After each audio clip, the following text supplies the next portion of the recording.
So they had saved $1.5 million, but they felt comfortable. In fact, they were confident that they were invested in the proper way, right? Yep.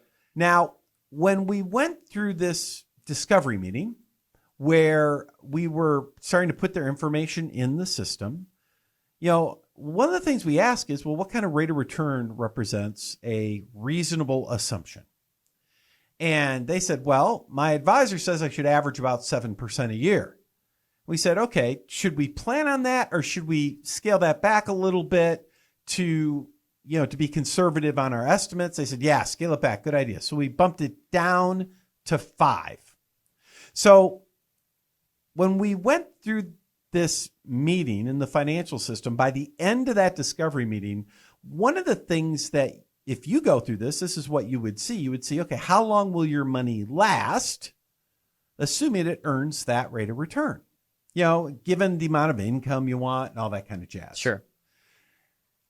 And based upon a 5% return, assuming inflation and all that other stuff, everything looked good. Like basically their money should last till they're 100 years old, which according to this couple, John and Mary, they're like, that's great.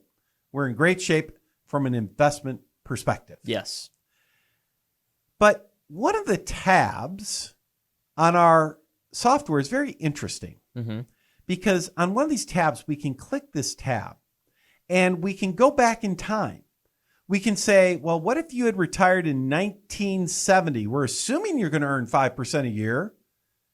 Well, did you? What if you retired in 1973? What if you retired in 1981? What if you retired in 2000? We can pick all these different years just to explore, in the real world, would you have earned more than your 5% target? Remember, we made that a conservative number. We were starting at 7, but I said, no, let's make it 5.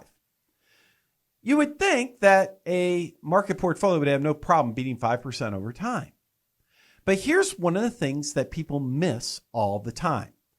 And that is, if the market doesn't cooperate in the early years of your retirement, you are hosed.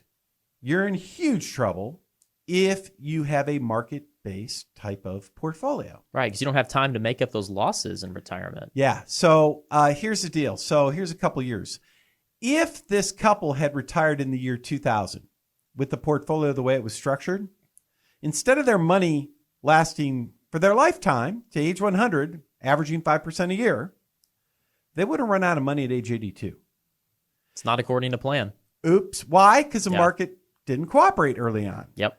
If they would have retired in 1971, their money would have lasted to age. Now, listen to this. This was interesting. If they retired in 1971, their money would have lasted to age 92, which was probably fine. If they retired in 1972, their money only lasted to age 80. And if they retired in 1973, it was 83. If they retired in 1974, it was back to 95. So in other words, 1 year makes such a huge difference. But here's my entire point. We said that retirement planning is so much more than just investment planning, right? Yep. This couple, if they just earn 5% on average, they're fine. The problem is the order of returns could really mess them up, especially if they had bad returns early. And what's kind of interesting is this. We asked him this question. We said, hey, and when I say we, I mean the advisor. He said, so I got a question for you. It looks like everything should work out. But as we're seeing here, sometimes, if we look historically, some years when you retire, you're fine. Some years you retire, you're not fine.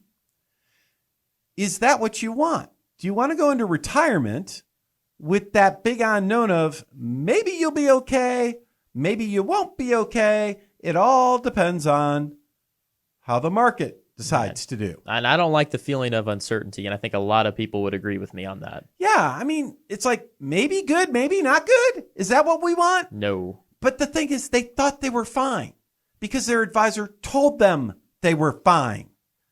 The problem is the overwhelming majority of financial advisors, they want you to think they're really good at retirement planning. And they're not.